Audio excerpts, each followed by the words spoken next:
Okay, hello everybody. This is another of our White Hat Media webinars, and welcome to you. I imagine some of you guys are really busy, so I'm really grateful for turning up, and hopefully we'll have an interesting session. By all means, as you probably know if you've attended these before, there's a little chat box at the bottom of the little menu thing, and you can pop in your questions there. And today what we're going to be talking about is how to ideate, which is a rather interesting combination of idea creation, and we'll be going into some sort of a detailed look at that. Without further ado, as I say, I appreciate you guys are short of time. As I say, thanks for joining, and we'll get straight on with things. As ever, we like to include a hashtag, so when the slide finally decides to move over, using this online system, there we go. There's the hashtag. By all means, go into Twitter, use that hashtag, and we can carry on the conversation after the webinar. And of course, that's also a reminder that if you do webinars yourself, or if you have events and things like that, always a good idea just to create a little hashtag and publicize it. So, ideas. Big focus on content, always has been really since the web began. Even more so today, what with search engine optimization, social media, content marketing, automated marketing, landing pages, press releases. You need to step out from the crowd. You need to rise above the crowd. You need to be slightly different. You need to get noticed. And of course, a lot of people, a lot of businesses, and a lot of brands are now using content marketing in a very big way. It's increasing. It's one of the big trends going on at the moment. So how do you make your material that you're creating stand out from the crowd? Well, that's exactly what we're going to be talking about. Hopefully this little 35-40 minutes we have together will inspire you to go off and create and think about some really great content. And if you do, of course, by all means, tell us about it, tell me about it, and I'll certainly publicize it myself as well. People are reticent actually to distribute other people's content when it isn't interesting, but if you do come up with some great stuff, I'm more than happy to. Okay, so where do ideas come from? We'll be talking about that, and how to actually create ideas, if you like, or use ideas to come up with some concepts and interesting things. Who has the best ideas? Is there some type of magic formulae whereby, you know, only the large creative agencies in the capital cities or something have a sort of exclusive access to these good ideas? How can you use your ideas? We'll be touching on that. We've sort of touched on that in some of the previous webinars, and we'll also be touching on that, of course, in future webinars. But what sort of things, where can you use those ideas? As I say, how do we create them? I'll be just talking through a few of the ways that I personally have found work when working with groups, either with my own agency or with courses I've been running. How do we actually sit down and ideate, so to speak? What's the process? And where are the best resources? So these are some of the things we'll be looking at, and then we get started. I have to confess, I have no qualification whatsoever in idea creation, and I have no qualification in psychology or psychiatry or behavioral analysis or anything like that. And bluntly, I don't think you need one. I don't think to be able to either run an ideation or an idea workshop you need one. I'm not sure that you can even get them, and I certainly don't think, as a question raised earlier, that there's some sort of exclusivity in having ideas. Everybody has ideas all the time, and I don't think there's any particular profile even of people. You know, we often talk about left brain being logical and right brain being creative. That recently has been disproved anyway, and to say that programmers or technologists can't be creative would quite frankly be mad. We'll, as I say, we'll look at that again in a little more detail in a moment. A wonderful quote from Edward de Bono, a piece of trivia here. Once in a previous pre-internet life, I interviewed Edward de Bono, very interesting man. Anyway, quote, which I shall read: "Too many people believe that creativity is a talent with which some people are born, and the rest can only envy. This is a negative attitude that is completely mistaken. In other words, we can all be creative, no matter who you are and no matter what you do. And in a sense, creativity stimulates creativity. It's just an understanding of how to begin, where to start, and how to deal with this. Another analogy Edward de Bono uses in one of his books, and if you want a list of books, I've used a number of books to help me put these slides together. By all means, direct message me or send me a message via my email address, jeremy.spiller@whitehatmedia. Or talk to me at White Hat Media, in which case it'll go to more than one person. And I'll pop you a little email with the books that I used, because as I said, I've run sessions, but I wanted to look at a little bit of the science behind it all. And one of the little anecdotes Edward de Bono refers to is chefs. And as we know, there are a lot of very talented chefs around these days. And the point he makes is that when you're at the very top of the tree as a chef, there's very little actual differentiation, because if you can make things as well as the next guy, and that's really, really, really well, and what is the differentiator? And he purports basically, and I tend to agree with him, that the differentiator is in the ideas. And that is the differentiator. So when you're doing something really well and somebody else is doing something really well, then if you can come up with smarter ideas, and we've seen this across the board. We've seen this with Apple and the tablets. We've seen things like Microsoft and the Xbox. We see this in technology. We see this in digital marketing. We all know the really cool social media. I'm on a horse and all that type of stuff, the ones that have sort of become iconic in terms of social media campaigns. So it is a great differentiator, and even small businesses, and that's the most fascinating thing, even businesses that are very small can come up with these fantastic ideas that get picked up on the web. So question. Now, that I mentioned that what can ideas be used for? You know this already, don't you, really? I mean, we all know what ideas can be used for online. They can be used for the basis of entire campaigns. So you can sit down and with your group or with your stakeholders or with other suppliers, if you're a brand, your internal teams plus your suppliers, and you can literally create a fabulous campaign. And I'll show you a really good source, actually, of, I think, some of the best campaigns in the world, where they have been created around one really solid idea. Ebooks, of course, we're always now talking about content marketing, so-called data capture and automated marketing.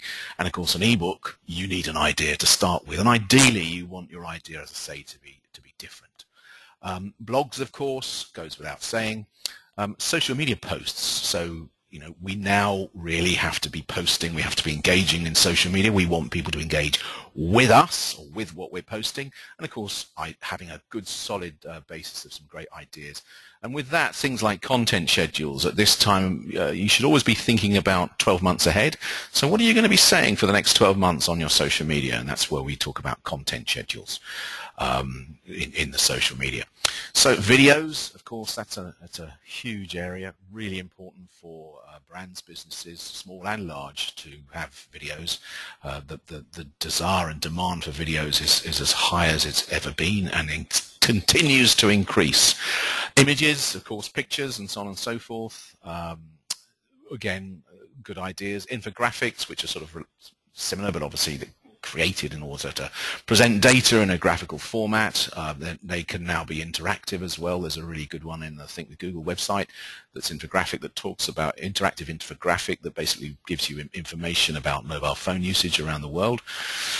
Audio, podcasts and so on and so forth. Again, good ideas. And in fact, it was an idea to do this session about ideas. How ironic is that? Polls as well. Think about polls that you can run in your industry, in your sector. Quizzes, another thing to do. Have some fun, funky quizzes. Again, they've very popular with certain. My daughter's always going into websites and just determining which pop star they are or most like by keying in interactive forms, all that sort of thing. Great fun. Treasure hunts, again, you can come up with ideas where people win prizes, and it goes on and on and on. And of course, applications, microsites, and lots more. And actually, with a lot of these things, you can repurpose them. So you can create an ebook, and from the ebook, you can create tweets and Facebook posts, and from that, you can also, from the ebook, you can create SlideShare and maybe a video. So one idea can be extremely valuable. And some of you who I've run workshops for may recognize this. This is the fireworks and bonfire concept, which is really how to grow. So one of the ways businesses grow social media. So you have your bonfire, which should be increasing, not going out, should be increasing all the time. This is your daily tweets, daily say Facebook posts, things like that. And then the fireworks are those fabulous ideas that really get lots of traction. But often, you run a little quiz or a treasure hunt or free ebook or something like that, and it dies down a bit, and then of course you do something else a little bit later, and of course both bonfires and fireworks should be part of your content schedule. And of course in the fireworks there may also be points that things change. So for example, new legislation is brought out, or there's a change in fashion, or there's a new product launched, or something like that, and of course you can create a firework off the back of that. So that's certainly worth knowing about. They're also called, and I don't like this analogy quite so much, bricks and feathers. So the bricks are the big heavy things that really need lots of thought, lots of consideration, and then the feathers, which is your ongoing. So bricks and feathers, bonfires and fireworks, very similar. Okay, this is just a great little side. If you want a quick idea, we always have a bit of a giggle about this one. There are websites online where you can go in and you can generate headlines, for your blog posts or for your ebooks. This one's from an entity called Portents, Content Idea Generator. Easy to find. Go to Google, key it in, and you literally put in a word or a phrase. And as you can see, I put in content marketing, and you instantly get one of those 10, 9, 42, 55 ways to do something, and in this instance it's 10 facts about content marketing everyone thinks are true. Now that would be a perfectly respectable headline for an ebook or a blog post. As it happens, though, unfortunately, a lot of people are using these type of things now, and therefore they're becoming a bit samey. And also they can go slightly weird, because this next one you'll see is 8 facts about content marketing that'll make your hair stand on end. And frankly, they do get slightly weird, so they're more of a little type of piece of trivia. But if you need in a way, they do inspire thoughts, but they're not really coming up with great new ideas. Obviously, the whole thing is generated automatically, and but people use them. And if you need a quick little piece of inspiration about what to write about, by all means, why not? It's there. It's free. You don't have to do anything. You have to pay anything for it. But if you want to come up with if you like, a more solid idea, and this actually comes out, you're going to learn some interesting things about brainstorming in a minute, but you need to focus on why you're doing it. Yeah. So what is the purpose of this idea? Are you launching a new business? Are you launching a new website? Are you launching a new product? Or, as I hope you're here for, are you thinking about launching a new campaign or beefing up a campaign that's going on already? And so when you sit down with your team or your stakeholders, when you start, you should really have a focus about what the point of the session or what you need the idea for. Okay? And this is, as I mentioned, having researched quite a few books, this tends to be sort of ubiquitous across all of them, in the sense that, all of them are really saying ideation should be for a purpose. Should be, doesn't have to be, but it should be in a business context. The other thing I would recommend, and again, this is probably a no-brainer, you need to set aside time to do this. And typically, I've run sessions that are half a day or a day. The shortest I've run ever in an ideation session was 2 hours, and I felt that that wasn't really long enough. I know that sounds a bit weird. You'll sort of understand why in a moment, but I do think that you should set clear time aside when people don't need to access their mobile phones or their email or whatever it is, and actually get in a room face to face and basically think of ideas. Now, as we're coming towards the end of the year, content, as mentioned, is a big thing in digital marketing. So you're going to need these good ideas. And of course, I say the more people you can get in the room, the better, but there is a limit. I think if you go beyond, say, 8 or 10 people, then it gets a bit too large, and people not really, there are usually 2 or 3 people that don't get to say much. It's a bit difficult to keep the momentum going, so I would recommend a group of between 4 and 9, something like that, if you want to come up with some good ideas. And as I say, set a time, make sure he clears the time. Okay. Also set breaks. If you're going to do a daily session, a session for a whole day, make sure you've got regular breaks, because what will happen is each section, let's say you have, I don't know, you have a mid-morning break and a lunch break and a mid-afternoon break. What tends to happen is the first 15 minutes everybody's sort of settling in and nothing's really happening. Then after about 20 minutes or half an hour, that's when you start to get the good ideas coming in, and that's when things start to really sort of get ahead of steam. Tends to be, though, if you run a session too long, one section of a session, then people start to flag and glaze and get a bit, a bit snarky and not, so not really be forthcoming. So it's that magic time at the middle of the session. It usually starts about 20 to 25 minutes in, where you get the really good stuff. But make sure you set some time. No matter how big or small your business is, these ideas will be valuable in you being able to create content that will attract people to your website and to your online presences. Okay. Now I mentioned people, and who do you get into a team? Well, I would suggest that you don't just get the loud people, you don't just get the quiet people, but you get a mixture of people. And I don't think it should be too exclusive. It should be inclusive. Yeah. Now, clearly, if you work for a large brand, you're probably working with a lot of stakeholders, a lot of people. So think about the team that you want, and don't necessarily go for the obvious ones. Yeah. The ones that have maybe demonstrated creativity in the past. I say don't necessarily do that, because it can be quite interesting, because I'm sure you've found the same thing in life, that sometimes the people who you least expected to have the good ideas have the good ideas. The quiet person in the corner who's just been listening for the 20 minutes suddenly comes out with an absolutely brilliant idea. And also, I think you've got to be very careful about excluding people because of how they come across. So, for example, this guy in here, you might think, oh, no, he's obviously a real uber geek, he's not going to be very useful. Wrong.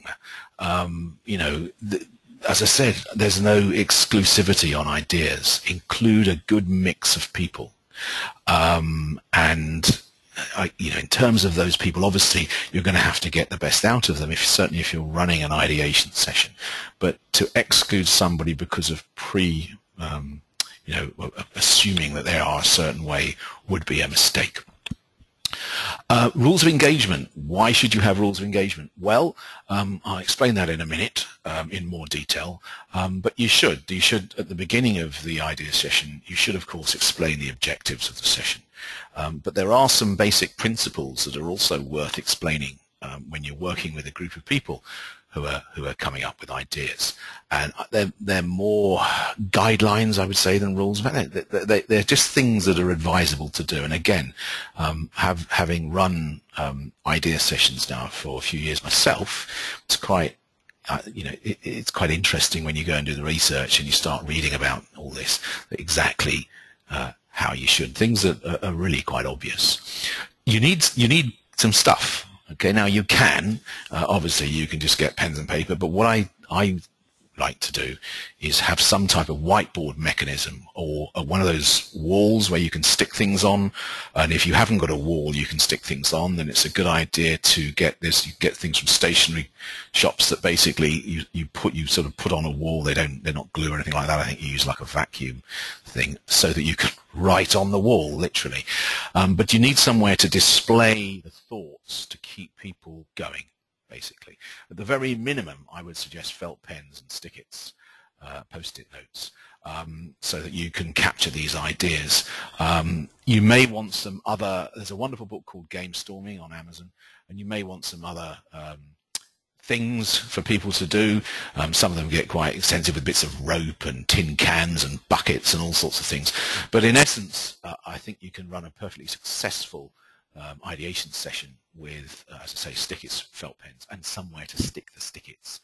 And it's a good idea when you've done an ideation session, you've got stick-its on the walls and stick-its on whiteboards and things like that, obviously to take photographs of them to capture those ideas.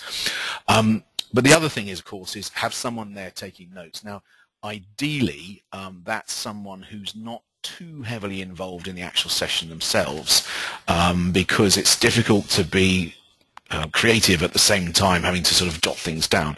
So you really want someone whose primary role really is just to document things. And that's got to be someone who's good at documenting things as well. Because there's going to be this, as I say, at a certain point there's going to be this big flood of ideas, and that has to be documented. And you might want to go back on ideas and evolve those as well. Yep. So this, you need somebody actually sitting there doing that job. So let's talk about specific methods. Now, you may or may not know that the legend has it that John Lennon wrote the song Imagine on the back of a napkin while in a taxi. And I guess for someone like John Lennon, that was probably fairly straightforward. And of course, an idea then actually has to become something. So then presumably he went back to the studio, he shared it with the other Beatles, they put it to music, wrote a melody, recorded it, and it became one, I guess, of the most iconic songs ever written. Interesting that the idea started because he presumably suddenly had this idea sitting in the cab thinking, you know, what if, imagine, I'll write down Imagine, and then the whole thing spawned from that. David Bowie, on the other hand, he had a way whereby he would just write sentences, or he would take sentences from books, and then he would cut them up and rearrange them into new concepts. And obviously I've put here Diamond Dogs, Spiders from Mars, etc., etc. And again, you know, that is a way of ideation. And if you look at some of the techniques of idea creation, a lot of them is obviously, a lot of them do revolve around taking words, playing with words, because words obviously stimulate concepts in our mind, and those concepts can be evolved. So brainstorming, and one thing I didn't know, have to confess, before I did this research, was I didn't know where brainstorming came from. And in fact, it was first used by a guy called Alex Osborne in a book he wrote called Applied Imagination in 1953. And there's a little chart here, which I'm not going to go through, so don't worry, because if I did, I'd be sitting here talking for the end of the session going through this little chart. Essentially, you can quite easily capture the essence of it when I show you an example in a moment.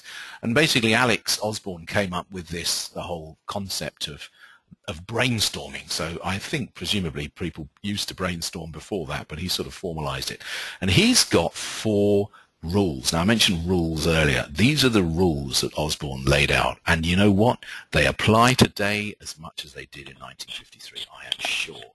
And the first rule is you want lots of ideas. So when people are going, you know, after that first 25 minutes, keep them going. You want lots and lots of ideas. You want quantity. In a group of maybe, I don't know, 5 or 6, you're talking 40, 50 ideas minimum. Keep those ideas coming, okay?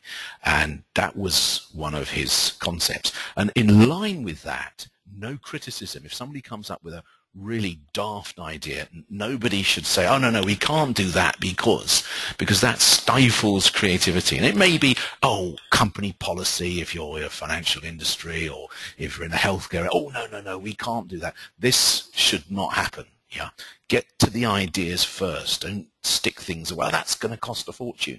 Just get those ideas coming in. That was the second tenet of his concept. Seek the unusual. So as you're going through the ideas, and this is a group exercise, you need to find things that are standout, unusual. Well, that's a bit weird, you know. I'll just mention a few examples in a moment.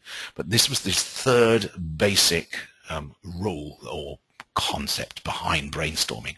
And then finally, combine and evolve. Put two ideas together, put three ideas together, talk through those ideas so that you end up with new ideas. Yeah, and this was what Osborne laid out in 1953. And as I said, I've run dozens of these type of sessions all over the world with students as well, of course, internally and on campaigns. And you know, this is so true. This is so true. I've worked in banking industry, healthcare industry, and these things are so true. This is how to get those good ideas bubbling up. Okay, so one way of doing this when you're brainstorming is you start off, and basically what you want to do is remember you start with an objective. So you want an objective for a particular campaign. And let's say, for example, you want to think of a new product. I know I've taken it a little bit away from digital marketing, but exactly the same thing applies. And it's a household product. So what you do is you start ideating on a few of the household products. So you say, take a carpet, a household product. We've all got them. And you take a sofa, okay? And you take a clock. And then you take a lamp. Now, this is where it gets interesting. And remember, one of the concepts, so you can just keep going, you probably think of 50, 60, 70 different things you have in your home. And you're thinking of, you know, maybe Argos or John Lewis or someone you want to think about a new product. What you then do, and this is where it gets such fun, is you start combining stuff, right? And I've chosen, just out of these four, and if you think about it, you could have 4, 3, 2, 1. You could be all sorts of combinations going on here. You could add another one. I mean, there must be, just from those four, there's probably dozens of combinations. But carpet and clock is the two I chose. So imagine a carpet that told the time by simply changing color. I mean, how cool would that be? And I literally started thinking about this, and I started thinking, okay, well, what happens if you then also had a sofa that changed color, and for that matter, a wallpaper? And in other words, the entire colorways of the room and the furniture in it change color. Now, maybe this already exists, I don't know, but I just suddenly thought that would be such a nice idea, that at night, your furniture, your carpet, your wallpaper actually, you know, adjusted itself because it was darker and then was brighter in the morning, or so on. I'm sure, I know that there's color changing materials out there. I just thought this was, and that, you know, that was like 5 minutes thinking, and just on my own. So it's, the concept that is what I'm trying to explain is you come up with the words. Imagine if you've got a whole team of people doing this, a whole group of maybe half dozen, maybe 8 people doing this, coming up with ideas for your marketing. Or if you're a very small business and you've only got maybe 2 or 3 employees, 2 or 3 people sitting down and coming up with some ideas about how to be different. And a few examples of how people are different. Oh, yes, just before I move on, if you're in a team and you start coming up with ideas, again, remember you're using the stick-it process. You're putting stick-its on the wall, or wherever it is, you're putting stick-its on your whiteboard. It's one way of determining, either you can talk through the ideas to discuss which people think are the best, or you can literally get people to sort of vote for them by putting a little mark or a tick box, a ticking one, or a little drawing pin or something like that onto the ideas they like best. And in that way, you very quickly identify, or during the process, you identify which the group think are the best ideas. Yeah, and bearing in mind you're probably starting off with maybe 40 or 50 to start with, you start to get a movement, if you like, towards a degree of consensus. Now, I'm not proposing for 1 second you design a camel. You know, everybody, you work so much and you end up with something crazy. But you do tend to find that the better ideas that you've come up with in your session tend to be identified over that period of time. So that's what happens there. And just some examples. Oh, yeah, this is another one. It's just later. I'm not going to tell you examples until a moment. But another way of I think about ideas, another documented way, is to think about the attributes of something and try and improve them. Yeah. So, for example, you take your blog. Okay, let's add images to the blog. Hey, let's have interactive images. Let's add infographics to the blog. Yeah. How can we make the blog more interesting? Maybe we could break it up into different bits, problem, solution, all sorts of things. So taking something that has specific attributes to it and then improving it. That's another way or another purpose of creating ideas, another way of coming up with ideas. Taking the attributes of what you do, what your business does, and trying to improve them. Taking the attributes of a specific campaign you may be running and trying to improve them. A really good example is this webinar. Next webinar, I need to take the attributes, which you have an audience of people, and I need to add a poll at the beginning of the webinar. So that's what I'm going to do at the beginning of the next webinar. Little poll that attendees can vote on. Another way of looking at this is to take those attributes and actually remove them. In other words, you can take the attributes of, say, a restaurant. Now, a restaurant is a place that people go and eat in. It tends to have, it tends to be static. Okay, there may be a chain of them, but the thing tends to not move, and there tends to be waiters, and people eat and drink at them. But what happens if you start to throw some of these concepts out the window? So what happens if you say, okay, we don't want a restaurant that just stays in one place. We want a restaurant that moves around. No, we're not going to serve food. We're going to serve, say, smoothies, right? Do you see where I'm going on this? And actually, if you think about it, this is how concepts evolve. And people say, what if? What if we change something about a restaurant? Yeah. And again, moving this forward, again, the same thing with your marketing. What if we do something different? What if we break the mold? What if we don't do what everybody else does, but we do something unusual? And of course, in the restaurant market, there's a restaurant that does break the mold because all the people who are serving it or waiters in it are actually blind, and the entire restaurant is in the dark. It's pretty weird, you might imagine. So you have no idea, you can't see what you're eating, and it's in London, and it's very popular, and it's got 4.5 stars, I think, and it's on TripAdvisor, and it's called. Anyone French doesn't mind my accent, Dans le Noir, in the dark or in the black, and it's just a crazy idea that's hugely popular. Another one, of course, which you guys I'm sure are familiar with, is the ice hotels, the ice bars. You know, I remember when they first came out, whoa, that's crazy. But, you know, you go to a hotel in Sweden, everything's made out of ice, the bed's made out of ice, etc., etc. Very imaginative and great fun, and, you know, they do stand away. Okay, I admit that the Hilton Group or Marriott are probably not it's not of great value to them, but I'm sure that even the Hilton Group and the Marriott could use the concept of actually making some of their hotels different, as it were. Okay, mind mapping. Now, interestingly, as I mentioned, I think this one's going to be probably slightly shorter because I'm conscious of your time. Mind mapping is fantastically useful for coming up ideas, and here's a little confidence that I can share with you. Whenever I create a training session or a slides or PowerPoint slides, I mind map them. Yeah, it's fantastic. If you have to talk about a topic, you start off with the topic. There's some great software out there that will do it for you. You can just do it with a pencil and paper.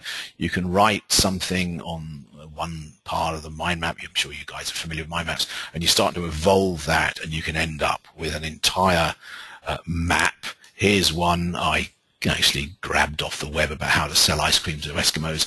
I could also share you one that I used for a course I ran in Dubai. As I say, you start off with one idea, and we know how they work, and you can end up, and then from all these different additional concepts, you can then create the story that you're going to tell during the workshop or the presentation or whatever it is. I personally think mind mapping is so good that it's good for ideating if you're on your own. Yeah. So if you've really got to turn something around fast, you're on your own, you haven't got time to pull a team in, or the team are really busy, or your limited resources. I mentioned I was going to be talking about how to ideate on all budgets. Mind mapping is a great way to do it, and we all know how to do it. It's very easy to do it, and it's great fun as well, and you'll come up with some really cracking good ideas. Okay, a few resources. Now, the best resource, and sorry to be a bit cheeky about this, but the best resource is your own life. Yes, as you drive around, as you go busy, as you're sitting on aeroplanes, as you're sitting on trains, as you move around, your life itself, all the experiences you have are the best resource for ideas. You are seeing things all day long. Writers do this. People who write do this as a matter of course. Speak to any writer, speak to any artist. An artist will also always be carrying a sketch pad and sketching people. A true writer will always be carrying notes and writing down quotes and describing people they meet and so on and so forth. Same thing with digital marketing, where as you move through, keep a notepad with you. Now, some of you may prefer to use tablets and smartphones. That's absolutely fine. Personally, I have tablets and smartphones, as many I'm sure as anyone else, but there's something about just putting out a little pencil and paper, quickly writing it. You don't have to fire the thing up. You can be anywhere. It's no cost, and so on and so forth. But you need to capture those ideas. So if you're thinking and struggling with a content schedule for next year, then get a notepad out as you travel through, over the next month or two. Start jotting things down, writing down ideas as they come to you. As you're browsing the web, jot things down, and you will have loads of ideas. And of course, you can then start that off by also support that if you can through ideation sessions, as we've discussed. So that is the first major resource. Your life is. The second resource here, I mentioned this before, inspiration. The point about getting inspiration is you need to go to places where you perceive people are doing something well. So, for example, I can mention eConsultancy is an organization I train for. They've got a cache, if you like, on their website of case studies. I'm constantly going into those case studies all the time and having a look to see ideas and try and get inspired by what other people are doing. I'd recommend not copying what other people do, but certainly being inspired by things like the Kern campaign that I talked about in a previous webinar. You just think that's just genius. And anyway, another resource is a website called Think with Google. I probably already mentioned that before.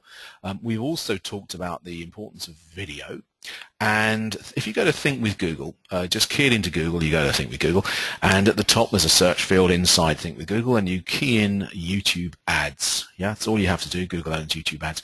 And it takes you to the best ads of preceding months. And you see here, it's in a bit of a strange order.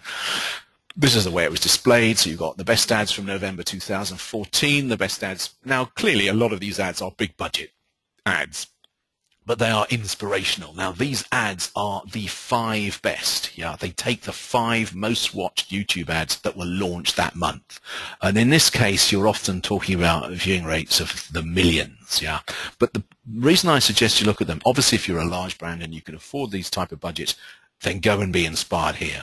If you're a smaller brand or a smaller business, there's still inspiration for you. You can do a lot of what is done on these very big budgets for a lot less money, without a massive drop, to be honest, in production values if you shop around.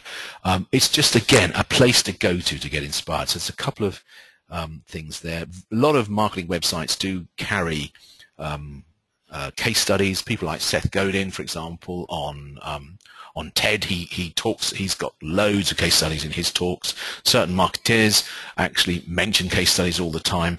They're worth collecting. They're worth collecting. They're worth tagging so that you can go back to them and look at them if you need any inspiration. Okay. In terms of, I'm talking specifically now in terms of video, blog posts, ebooks, and so on and so forth. And also keep an eye on ones that you think are really impressive, are really different. Get into the mindset of collecting ideas, for want of a better expression. Okay. Now, another one here is Seth Godin's blog. I think Seth Godin's amazing what he does. As mentioned, he keeps a blog, and again, I wouldn't just include Seth Godin here. I'd include people like Guy Kawasaki and Brian Solis and people like that. Keep in touch with, keep reading their blogs, because these guys have got followings of millions, and they must be doing something right. Yeah, I don't want to copy what they do, but get inspired by what they do, and that's something different. Now, as I mentioned, if you want a short list of books that I use to research this session, which I have to confess I haven't read all of them. I've speed read all of them, and I've read them, some of them from cover to cover, but there's quite a few out there, and of different sort of qualities and so on and so forth. I'm quite happy to share those with you. And yes, I hope you've enjoyed the session. I'm going to, in a moment, have a look to see if there are any questions. If they're not, then no problem. A few final slides. I said when I started what I was going to do, where do ideas come from? They come from us, and that includes everybody. That includes you, that includes everybody listening to these. Anyone in your company can come up with a fantastic idea. And culturally, the agency I run, we always encourage people, no matter how senior or junior they are, to come up with ideas. And I also think, by the way, in an ideation session, there is no hierarchy at all. You know, the MD or the intern that's been there for a week, there's no, it has to be done equally. Otherwise, you end up with, you know, one person talking more than anyone else. So ideas come from everybody, and they also come from predominantly our lives, our experiences, and of course we can go and be inspired by all the things that I've told you about. Who has the best ideas? I think we all do. Again, I think that you can get a really great idea. It's just once you subsume yourself and once you accept that you're going to need ideas in digital marketing, then anyone can come up with the best ideas. I don't think it's just the dominion of really highly paid, you know, senior creative directors in advertising agencies. I think anyone can come up with a good idea. And in terms of implementation, you know, that's maybe a different matter, but you need the ideas to start with, and I think we all have good ideas. How can I use my ideas? Well, I gave you a big list there, which was not comprehensive. I mean, it's a wider list even than that, but certainly if you're doing a lot of those things, then you know, that's great if you're using your ideas. And don't forget the repurposing concept as well, that you can use one idea for multiple channels and multiple formats. How can we create a deal? There's a few suggestions I gave you in terms of sitting down with teams and doing ideation sessions. There are multiple methods of doing that, and if you want to read a book on some of the ways of doing these things, there's a very good book on Amazon called Game Storming, and it literally is games to create ideas, and it's got dozens and dozens of different games that people play, and there are literally dozens of them, and the book is Game Storming. Okay, where are the best resources? They're all around you. In fact, they're right in front of you. As I mentioned, some of the best bloggers in the world in digital marketing would be resources. You've got case studies all over the web, all the marketing websites, particularly places like eConsultancy, Moz, they're all full of different case studies and ideas. You've got social media videos. You can go on to YouTube, or you can go via, as I said, Think with Google. Have a look around these websites. You are sitting in front of a massive pool of resources. And of course, there are books on Amazon which you can download onto your Kindle or whatever you're using, and they're everywhere. So there's all sorts of resources. Now, I have focused on a few specific resources for you to be inspired. Now, whether you're listening to this and watching this video now, or whether you've downloaded it to watch, by all means, it'd be great to continue the conversation. Now, I'm going to go to the Q&A just to see if there's any questions. Let's have a look. Okay, I haven't got any questions at the moment, which is fine. That's fine. If you have, I know sometimes people are a bit bashful about asking questions. By all means, ask a question later. Or if as I said, you've downloaded this, then by all means, contact us or contact me and ask a question, and I'll get back to you ASAP. Okay, just a few final things. If you need help with creating ideas, clearly we are an agency. It's what we do every day of the week. Love to sit down with you guys and talk through some ideas with you and help you create your ideas for the coming year or so. You've got an email address there, talk2me@whitehatmedia.com. Obviously, if you would prefer to contact me directly, jeremy.spiller@whitehatmedia.com. And don't forget, and I remind you again, that anybody who attends this webinar or indeed downloads it can contact us for a free 1-hour consultancy of their website, which generally speaking between you and me turns out to be 90 minutes. And we will go through your website. We will look at your optimization, your content, presence of user conversion, navigation, all the things that matter with a decent website. And indeed, we can also discuss your social media with you, your content marketing. Contact us if you want to generate more business from your website, in other words. It's now 2:45 here in the UK. So I've now been talking 45 minutes. Thank you very much, and have a wonderful holiday when we finally get there, and a very successful new year. And thanks again for attending the webinar, and hopefully we will see you at the next one. Again, thanks very much for listening.